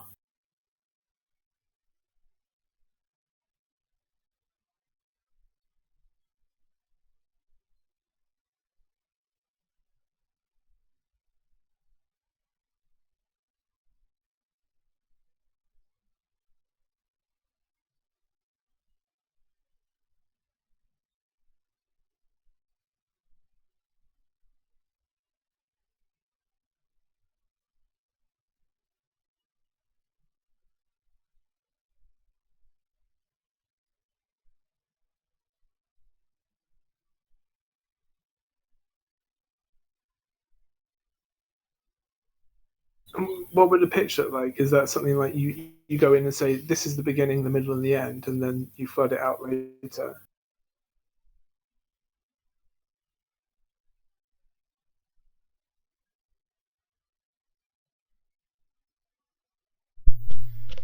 Okay, guys. Varies from show to show, but normally you just start with an idea. Apologies, guys. I believe we just lost audio on the stream due to my computer freezing. So, what were we just talking about in the last minute or so? Well, fortunately, it wasn't about teletext. It was it was about my parents are aliens. Yeah. Oh, okay. Which I thought was particularly interesting. So you've missed out, guys, on the stream. Yeah, really interesting. It's the most interesting bit you're going to hear all day. Yeah, I watched that show. I thought it was fun. Yeah, I thought it was excellent. So with My Parents Are Aliens, what sort of what episodes did you write? Wow, geez. Well, I mean, 14 of them. The first one I wrote was one called Fish Fingers. My favourite one, well, my favourite two, there's one called Nappy Rash, which two of my kids are in as extras. And that, I think I got nominated for a BAFTA for that. There was one about religion called Wrongs of Praise. That was probably my best one. And then the final episode, but I don't even remember what the final episode was called. I mean, they changed all the kid cast for the final series because they'd all got too old. Yeah, it was boring then. It jumped the shark. It had jumped the shark by that point with new kids. I just wasn't interested. Probably They moved to a lighthouse as well, which in the set was kind of weird. Whereas at least in the earlier series, it looked like a real house, kind of. Sort of, yeah. Yeah. So I don't know what happened. It must have been pretty fun writing for those that set of characters. I thought they all had their own niches quite well laid out. Yeah, it was brilliant. That was the joy of it, really, because you know, the two alien characters, you could do anything with them. You know, they could be completely outrageous, and you know, not in. There were two episodes which I didn't write, but in one of them, the mum crucifies herself. Like literally, the kids walk in, and the mum's strapped to a cross. Go look it up. And in another episode, she grows an enormous pair of breasts to get male attention. But it was, you know, and you kind of think, God, I mean, you know, could you get away with that today? But it was all because it was always about learning something about human behavior. Kind of get away with it because they were aliens and not normal people. And that was shown at tea time. Yep, R4. Absolutely. I think I remember the one with the giant breasts, and I was thinking, like, what is going on? Yeah. But it was experimental, and you know, as you say, it really explored like the human condition, I guess. Yeah, it was it was a really special show. I think they did try to continue it on as an animated series, which for a while after it had been axed, but that never came to pass. Yeah, I don't imagine that working so well. You kind of lose the human contact aspect of it, don't you? Yeah. It belonged in live action. Mm. Yeah, I agree. So, Paul, do you mind if I ask some questions about teletext again? Yes, do Is it. that okay? That's what I'm here for. Is that Sorry time? for the thanks for that, Paul. No, that's all right. You're welcome. Absolutely. Yeah, and it was interesting to hear some stuff about My Parents Are Aliens, because I did watch that when I was a kid. I don't know if you were a writer on the show by that point, though. I might have been too old by the time you came on the show. Series 4, I joined it, so I don't know. You're probably one of those, the original mum purists, aren't you? Wait, what? There was another mum? The mum, they're aliens. They're shape-changing aliens, and the mum. The original mum purists. Yeah, that's very familiar. Okay. Well, I guess that's the benefit of shape-changing aliens. You can change the actors when. Yeah. Sorry, Dan. Let's get back to teletext. Yeah. Well, it's a bit of a cop-out, that though, isn't it? Really. Just say that they're all aliens who could change shape at Doctor any Who. moment. Doctor Who. Yeah. Can't imagine any other show would ever do that. Mm. Well, we know about some of your current endeavors, your lost footage, etc. But do you still dip into teletext every now and again? Do you still make some teletext pages just for old time's sake? I did some in the on the Digitiser channel. I did some for the Christmas special that we did right at the start of that episode. If people go and look, there are some teletext pages that I did especially for it. That was probably the last time I did it. When I was doing the Digitiser 2000 Friday Letters page, I'd do odd little revealo jokes as well. Funnily enough, I did when I was in the shower earlier, prior to coming on here. I did think, lockdown would be good to do a new episode of Turn of the Worm. So I might do that, just as because all these shows and things are coming back, and people want stuff. So I thought, maybe I could do a lockdown special of Turn of the Worm, Turner and Glug in lockdown. Yeah, I'd love to see that. And what you should do is combine it a little bit with your YouTube channel and make a little teletext animation. It could be slideshow thingy where you say, "Hello, Turner. I'm making my garden look nice for the lockdown. I'm growing my pickles." That's his voice. You've got the job, Dan. That's a good question, actually. What did you imagine Turner's voice to be? Oh, I don't know. I don't think I ever really imagined voices in my head when I was writing it. Yeah, I don't know, but so yours is as good as anyone's. It sounded a bit like Terry Wogan to me. There you go. Hello, I'm Turner the Worm, and welcome to my comic strip. Today, Wogan the Worm. Yeah, Needlepower. With a wig. But Hard Worm fans. Yeah, you should do that. That would be great. A little cartoon for the kids. I have tried a couple of times to do teletext animation over the last few years, and always got bored. Never got very far. You can bring up a reference, can't you, as a background image, if I remember correctly? I believe so, yeah. So if you had that, you could have your previous frame and then use that as reference to animate it, and then you compile it together in something else. Yeah. I mean, I've thought about it. I may yet do it at some point, but we'll see. It's still time consuming. Yeah, it's as tedious and time consuming as drawing one page multiplied by how many frames you need. There you go. Exactly. Yeah. I mean, one page is enough for me these days, anyway. Yeah. Well, you could work on the keyframes, and you could get some animators, some teletext animators, to do all the others. Oh, you're volunteering? Oh. Just do it in live action. There you go. Way easier. The animator's wrist, doesn't it? Yeah. The real live Turn of the Worm. Yeah. Put a pixel filter over it, and there you got it. Reduce the colours. Done. No one will know. Every single episode is him being sick. Some cheesy music in the background. So, as someone that's new to Turn of the Worm, the concept of him being sick, that's the most I've heard about it. Is that there was some, I think, like there was a stuffed worm at some point, and all the stuffing was coming out of his mouth, and that's all I know about Turn of the Worm, is that he's a worm that was sick. Like, was there more depth to it than? Well, amazingly, that's all some people know about me, is that I once drew a worm who was sick. It was the final day of Digitiser, and I put that image on Digitiser. It never happened in Turn of the Worm's actual comic strip. Thankfully. Not canon. Not canon, exactly. So he's never been sick, is what you're saying? Yeah, he's never been sick. Right. It's not in my spreadsheet. So Paul, you've had your finger in a lot of pies, so to speak.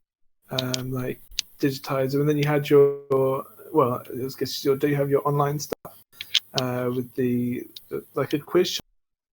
Is that Digitiser as a quiz show? Yeah, kind of. We've done some quiz type episodes, yeah. And that was quite an interesting insight as well. I guess the question is like, what's the plan for the next? Where do you see yourself in 5 years? I do under the Digitiser or Mr Biffo kind of umbrella. I sort of see as it's a hobby. I mean, I'm lucky enough to have patrons who help fund some of the stuff I do. So all of it's hobby, and my day job is still writing kids TV. So I don't really have ambitions as such. It's I just kind of want to know I can pay the mortgage from month to month, and enjoy doing some creative stuff along the way. And all of the last, I don't know how many years it's been now, 5-6 years, something like that, since I sort of re-emerged as Mr Biffo, all of it's been completely unexpected. None of it I could have predicted, and it's all sort of organically grown out of the previous thing. So, you know, doing the original Block Party with Dan and the guys, that was, you know, totally unexpected, and a lot of fun. And off the back of that, I did found footage, and then off the back of found footage, I did Digitiser the show. Off the back of Digitiser the show, we did Digitiser live. You know, it's all sort of snowballed, but none of it was kind of like me sitting down going, oh, in 2 years' time, I'm going to do such and such a thing. I just want to carry on doing interesting stuff that keeps my interest and hopefully entertains some people along the way. I think that's definitely one of the things with this part of the scene as well, in that you turn up to one thing and people say, oh, we've got another thing going on in the next room. Do you want to come over and have a look? Yeah. That's how I ended up sort of tangled up in this as well, is I turned up to the 2017 one in the Cambridge Computing Museum. Yep. Yeah, and that was a blast. Like, everyone was really friendly. I turned up with what I thought was teletext on my computer. It was not teletext. It was just using the text characters. And then I think Raquel and Dan sort of brought me over, and they're like, "Oh, have a look at this." And they started typing away at I think it's TF edit at the time, or edit. Edit TF. And I was like, "My God, that's a lot of work for just displaying like 3 lines." But yeah, I really got into it. It was an absolute blast. But I think it's really good that, like as you say, it snowballs. Yeah. I mean, I love that the scene exists as it does now, and the people are still keeping it alive. And you know, the likes of Dan and Peter and Jason and Simon and everyone. And it's right, because it was such a part of the British culture for such a sort of long time that it was a shame to think it had just disappeared, sort of only exist in people's memories. So, you know, the fact that it's an ongoing thing now is brilliant. Yeah, and we hope to do many more things like this in the future. Hurrah! Do you think we'll go back to the Cambridge Museum, because that was a blast? Yeah, we have talked about it, about going back to the museum, and I think they'll have us back any time, they said. So there's a good possibility, yeah. Didn't upset them too much. No, thankfully not. That's good. So I've been dabbling with other stuff at the moment, with ANSI art, which is a completely different beast. It's similar to text mode, in teletext, in that you've got block characters, but you've got all the different dither patterns as well. And I think it'd be quite interesting if we bridged that gap between different groups and brought that into Block Party as well. There's stuff like Mobius, for example, which is an editor for making ANSI, but you can do it in a group, like a group chat. So everyone working on the same image is pretty intense. Well, we already have Raquel's work. Certainly some of her older work is pet scheme based, which is essentially ASCII of a customized character set. So yeah, I think we're open to all kinds of bits of art. Is awesome. Do you know if she's coming today? Hopefully. Yeah, hopefully a little bit later. So, Paul, are you still here? I'm still here. Yeah, I'm going to go get my lunch in a moment, but Okay. I will pop back on Yeah. again later. But I'm Okay. here. We were kind of scheduled to break for lunch at 12, but Oh. I think we can carry on. Okay. Well, just a quick one. Have you tried the Mutley software yet, Paul? The what is it called? Oh, It's called WTF Facts or something, I think. Xenox with 3x's.co.uk. oh, It's- is this the .com.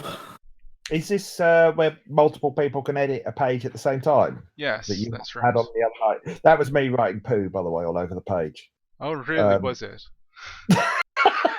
Of course, it was. Well, yeah.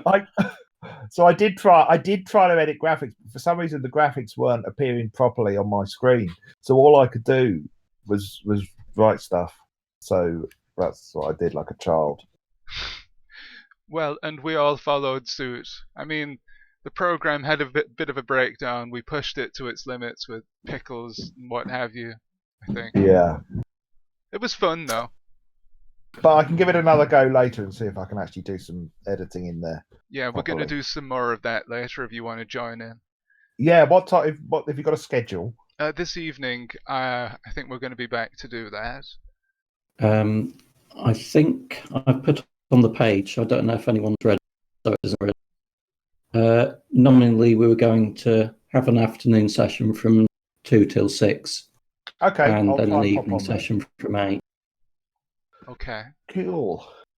But Okay. we can chop and change that. No one read the page anyway, so. Oh, okay. Yeah. Well, Paul, if you'd like to go and get your lunch, I guess this would be a good time. Okie dokie. Unless anybody else has anything else to say or ask, this could be a good time for us to generally break from the stream for lunch. What do you think? Sounds fine to me. Join Always again a fan about of 2. food, me. Sorry? I said I was always a fan of food, me. Me too. Yeah. So, Right, yeah, I will catch you all later. thank you very much, Paul. Speak to you Bye. later. Nice speaking Cheers. to you guys. Cheers, everyone. Cheers. Bye. Cool. So, we thank everybody for joining us for the morning session of the BLOCKDOWN Party. Pardon me. We are all going to go for some lunch, as we just mentioned. Then we'll be back with some more fun stuff. We have yet to actually get started on making art, so I don't know what David had planned for the afternoon session, but maybe that might be a good plan. What do you reckon? I think we'll probably be looking through the pages from Chunky Text to fill some time. Right. Okay. And we can do some live editing as well. Because I know Paul isn't free this evening, so the afternoon session would be a good time for that. Okay. Well, But after 8. Sorry, Right. but after 8 we can be a bit ruder, so. Oh, yeah. Yeah. Well, I'm going to be back for early afternoon, so I Shall can we- take up the baton maybe 5 or 6 o'clock. Yeah. Shall we call it restart about 2? Yeah. Is anybody available to do the stream at 2 to launch it? Yeah, I can run the stream. Excellent. As long as somebody will come on and guest host. Oh, okay. Well, if you're really desperate, I'll be about, but you have to be really desperate. Well, I'll be back when I can, and there are some other people who've yet to show up, actually. I think Carl... Maybe Carl. Yeah, Carl yes. is going to be here, so maybe he could present for a bit. Hey. Carl's always good for a speech or two. So we've got to get And by him me. tippled up before we do that. Is that the secret for recording Teletext our podcasts? Because you told me you do them in the morning now. Yes, that's right. We've switched the morning. Because It's 5 of o'clock. that. 5 o'clock somewhere, isn't it? Gin for yeah. breakfast, then. All Well, right, there's guys. no normal schedule at the moment with everyone at home every day is a weekend. Cool. Yes. When we start up the next stream, probably at 2, like you say, could you drop me some links so I can put them out on Twitter? Absolutely. Marvellous. So guys, in the meantime, if you want to take part in the block party, well, you know what? I've got another screen here that shows all the links and I've never used it yet. So let's load that up for you. Here we are. You can edit at blockparty.zxnet.co.uk. Find out more info on the block party at teletextart.co.uk. And there is the Discord link there, and it's down in the description. We're actually all talking on the Discord voice chat right now, and you're absolutely free, listener, to jump in and chat with us. Oh, hold on, some screens are loading. That's right, I put some screens up on this as well, so you can see some of the chunky text stuff.